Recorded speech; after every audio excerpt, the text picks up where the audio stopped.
So the holidays are in full swing, and while this is often referred to as the most wonderful time of the year, for a lot of people it's really a time of stress and depression, like you were saying earlier.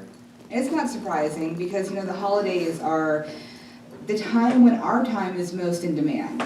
Parties and family time and dinners and shopping for the perfect gift and extra crowds and baking and entertaining, so it just seems like we never have any time to ourselves. Now globally, more than 350 million people suffer from depression. The holidays seem to exacerbate this, and the National Institute of Health reports that Christmas is the most common time of year for people to report depression. Now there are a lot of reasons for this, including things like seasonal affective disorder, unrealistic expectations of yourself and others, and even loneliness. Now I want to be clear and say that there is a difference between major depression and the holiday blues, which is what we're talking about today. But I'd like you to know the signs and symptoms of actual depression. And they include changes in sleeping pattern, like insomnia and excessive sleeping, irritability, loss of interest in activities you used to enjoy, thoughts of hopelessness, turning to alcohol and drugs to cope, and thoughts of self-harm. Now this is not by any means a comprehensive list, but if you find yourself described in what I just said, I'd ask you to reach out to a professional for help, either a doctor or a mental health professional, because this is a very treatable illness. Now depression aside, what are the signs of what we're calling today the holiday blues? Now these can be similar to depression and anxiety and include headaches, insomnia, fatigue, restlessness, boredom, and just general feelings of sadness. Well, the good news is you don't have to feel that way. So what can we do to beat the holiday blues? I have a nice long list for you. For starters, you can throw out every idea you have about making the holidays perfect. Get away from Pinterest. Just take it off your favorites. Just don't even look at it anymore. Stop idealizing and stop expecting, the perfect Christmas that you think that you have to have. Forget about trying to make your own Stepford family. Not going to happen. We all want our Christmas celebrations to be just right, but perfection is unrealistic and unattainable.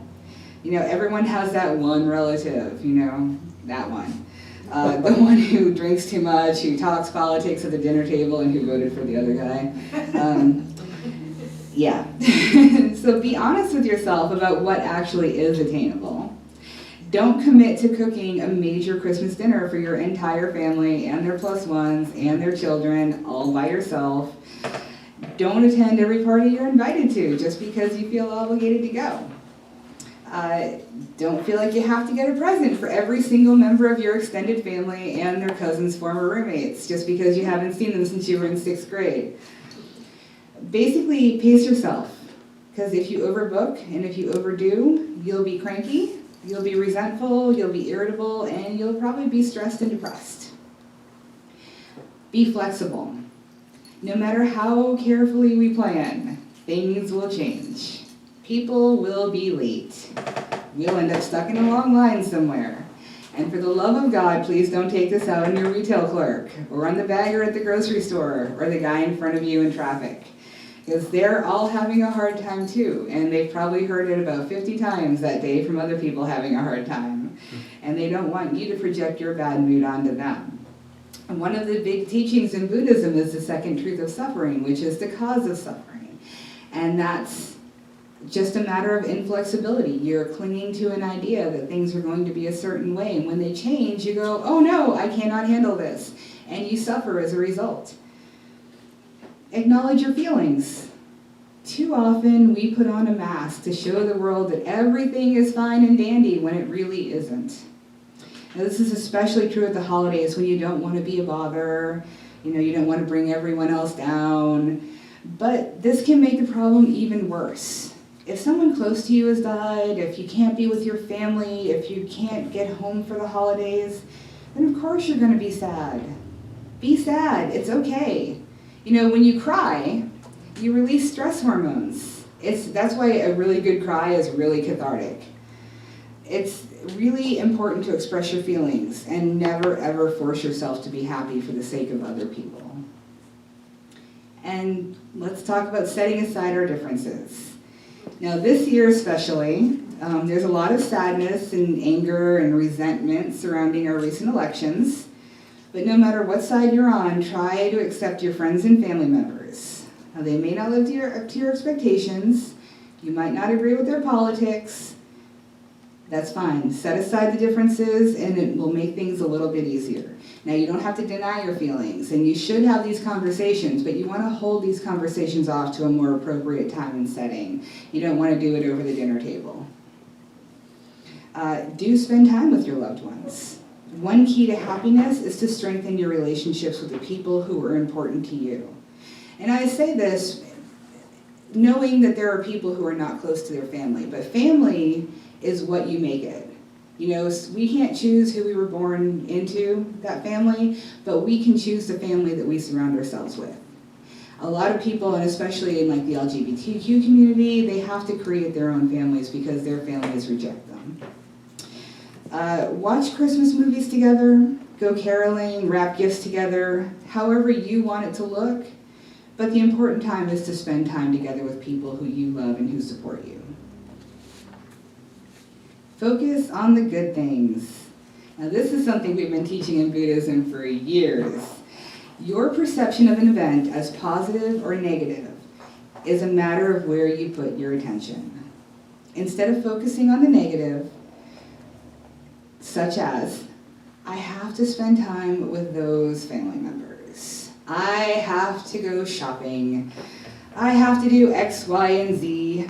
Focus on the positives of the situation. Now, if you can't immediately find a positive, I would urge you to look a little bit harder, but if you can't, then change your way of thinking. Instead of saying, I have to, say, I get to. You'll be amazed what a difference it makes. This is actually a trick that we learned doing Japanese psychotherapy. It's called the Nikon practice, which is a practice of gratitude. And every time you find yourself going, oh, I have to go have dinner with my mother-in-law, you find yourself going, I get to have dinner with my mother-in-law. Yay! And it makes such a humongous difference. It's a little trick of the mind. Now, Paul Dolan, who is a visiting scholar at Princeton, has this to say about this. Your happiness is determined by how you allocate your attention. What you attend to drives your behavior and it determines your happiness. Attention is the glue that holds your life together. The scarcity of attentional resources means that you must consider how you can make and facilitate better decisions about what you pay attention to and in what ways. What that basically means in plain English is, if you're focusing on the positive, it's very, very difficult for you to think about the negative. Our next one is to budget. One major stressor during the holidays is overspending on gifts. Try to create a budget and stick with it. You don't need to buy large, extravagant gifts for people to let them know that you love and care about them. A small gift, a token, a sincere handwritten note, those things all go a long way. You can make a gift. You can make a small donation to charity in their name. That'll get me into some social justice work we're going to talk about later, but do things that benefit other people, and that will actually make you feel better too. Limit alcohol. I actually saw this in the program, which is fantastic because I think we were on the same page on this. Now, not everybody does drink, but if you do, try not to overindulge because alcohol is a depressant. Now, I do my pre-practicum work at an addictions facility. It's a residential facility. It's a 30, 60, 90-day thing. And this is the time of year that we see relapses. This is the time of year that guys leave the facility and go out and put that needle back in their arm or go out and go on a bender. This is the time of year we see a lot of people go back into detox because they fell off the wagon. So watch the use of alcohol, watch the use of drugs. It's not a good, healthy method of coping. Practice gratitude. Gratitude is a powerful antidote to depression. It releases serotonin and dopamine in your brain, which are technically the only two things you like. Dopamine and serotonin are what makes you happy. Gratitude Well, recent studies have proven that the practices of gratitude and mindfulness can boost these chemicals in the brain and can increase the effectiveness of antidepressants. And in some cases, with pregnant women, for example, they have shown that mindfulness is a good substitute short-term for antidepressants. Now, I'm not going to tell you if you're on antidepressants to go out and stop taking them, because don't, seriously.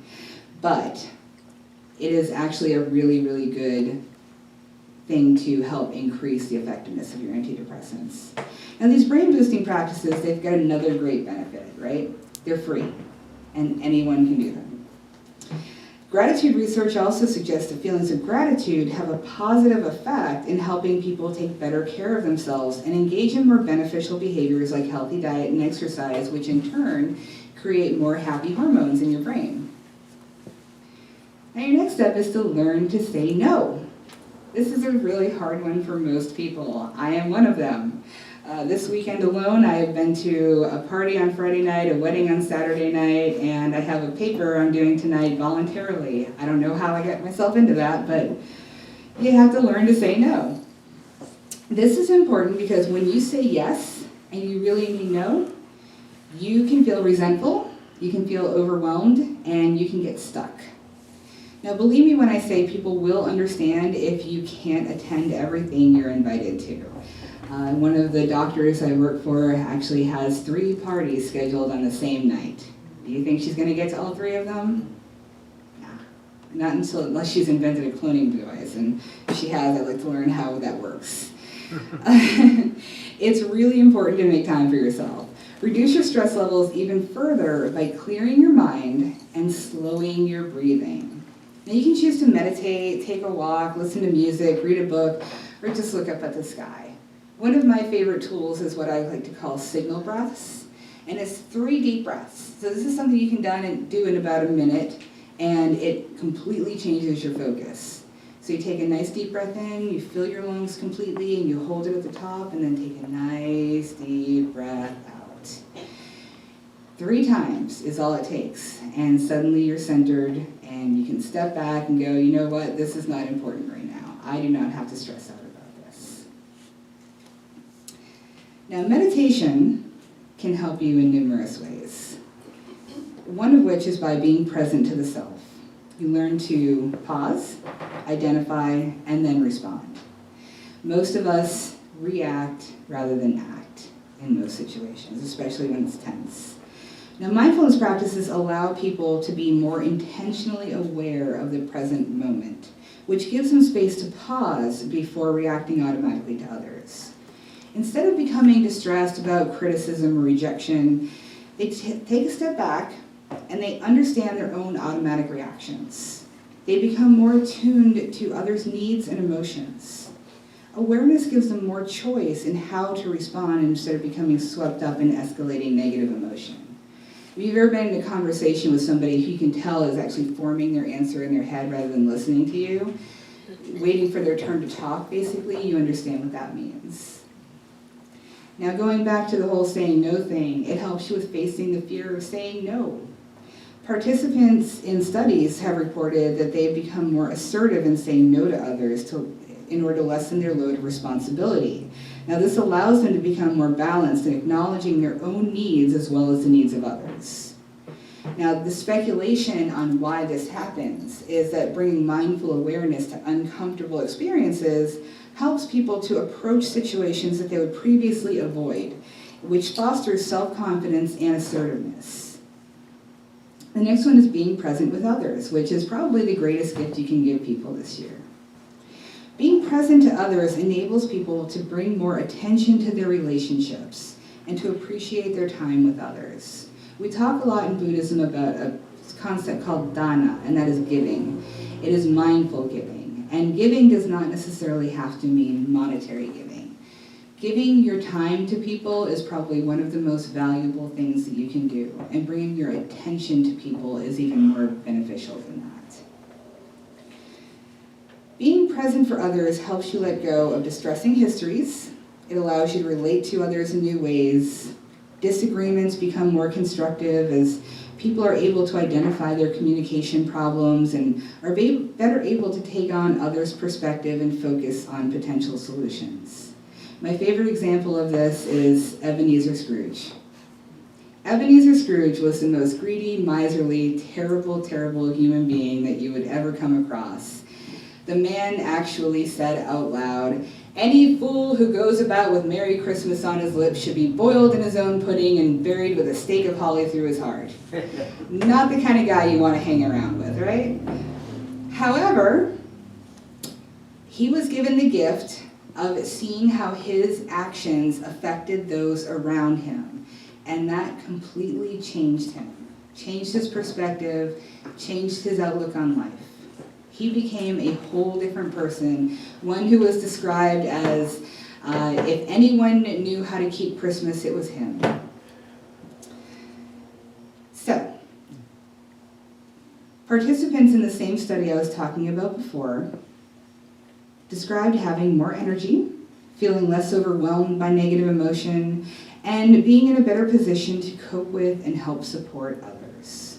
Now, getting through difficulties with significant others through mindful communication has been proven to help people feel closer, helps them to have the energy and emotional stamina to spend more time with family members, and helps them grow together. And by focusing on the here and now, many people who practice mindfulness find that they're less likely to get caught up in worries about the future or regrets over the past, because when you're present, you're not living in the future and you're not dwelling on the past. You're less preoccupied with concerns about success and self-esteem, and you are better able to form deep connections with others. There's a lot of neuroscience that goes on to this, and I'm going to give you a little brief rundown but not bore you with it. So basically, meditation affects 8 brain regions, and they include the rostrolateral prefrontal cortex, which is a region associated with meta-awareness, introspection, and processing of complex abstract information. Sensory cortices in the insular cortex, which is the main cortical hub for processing of tactile information such as touch, pain, conscious proprioception, and body awareness, basically where you are in relation to everything else. The hippocampus, which is part of that section right here of the brain, which is a pair of subcortical structures involved in memory formation and facilitating emotional responses. This is very important because this is the part that you're going to find is causing your depression and anxiety. The anterior cingulate cortex and the mid-cingulate cortex, which are cortical regions involved in self-regulation, emotional regulation, attention, and self-control. Now, you've heard people talk about the limbic system or the lizard brain. The lizard brain is the limbic system, and the limbic system is what affects your fight or flight response, but it also is where you can get caught up in these old memories, in the depression, and dwelling on the past. Finally, the superior longitudinal fasciculus, and the corpus callosum, which is the subcortical white matter tracts that communicate between and within the brain hemispheres. It's basically that little membrane that kind of joins the two brains together. Now, the specific ways that the brain regions change vary a lot, but changes are seen in density of the brain tissue, the thickness of brain tissue, the cortical surface area, and the white matter, basically. Now, meditation has been shown to thicken the prefrontal cortex, and the prefrontal cortex is where our logical thinking comes from, which means that we are better able to make good decisions instead of acting out of fear or anger. So, long story short, and really, really oversimplified, the right side of your brain sees things literally, and the left side interprets the data and turns it into stories. And we all have heard those stories going on in our brains. Unfortunately, the left side of our brain tends to screw things up sometimes. And so the stories are not always accurate. As the old saying goes, the map isn't the territory. Anybody who's ever been lost in the woods while hiking can tell you that. It's true. When you listen too much to the stories the left side of the brain is telling you, and you don't listen to enough of the raw data from the right side, you experience a lot of negative emotions. A big chunk of mindfulness is keeping that left side under control. You'll notice this when you sit down to meditate, that you're like, oh, hey, I'm doing really well, I'm meditating, everything's quiet, and then all of a sudden, chatter, chatter, chatter, chatter, chatter, chatter, chatter, chatter. I'm sure many people have experienced this. So So where does meditation fit into all this? How does sitting in a cross-legged position and focusing on your breath have anything to do with the brain, have anything to do with happiness?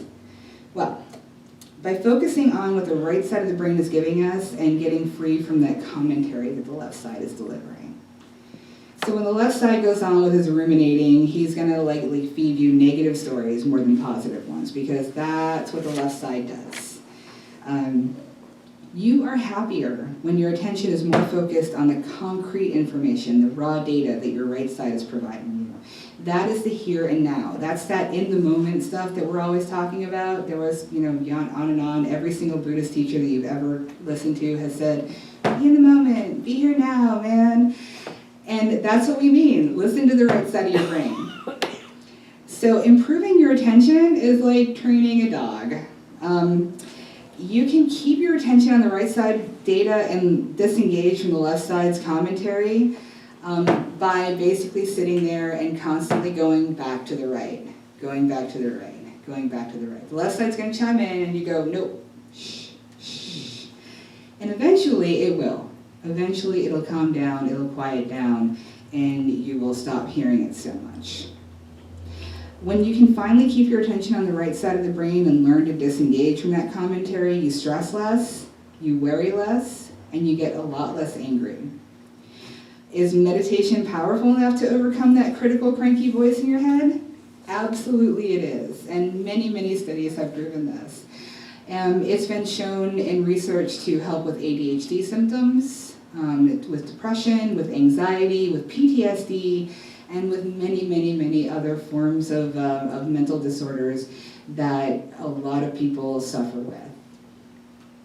And if all else fails, despite your best efforts, if you still feel yourself getting persistently sad or anxious, you can immediately contact your doctor or a mental health professional because you may be suffering from depression. I do recommend that everybody learns the signs and symptoms of depression so you can get help if you need it.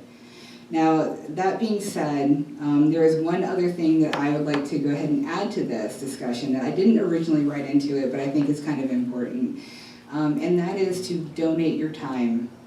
Donate your time to causes that you believe in. Right now, more than ever, is very important for you to get involved with social justice work. And now I know that as a church, most Unitarian churches are very actively involved in social justice. This is the time to reach out to the Muslim American community. This is the time to reach out to the Latinx community. This is the time to reach out to the agencies and organizations that are helping further the causes and the rights of the LGBTQ plus community. This is the time right now to start donating your money, to start participating in injustice boycotts, to start standing with Standing Rock. This is the time to speak out when you see injustice. And that is an act that will also make you a lot happier. It's not an easy one, but it will make you happier because giving to others, even if it's just a few words of kindness, is a thing that will combat depression and stress. So with that, I would like to say Happy Christmas to all, and to all a good afternoon. All right. Thank you.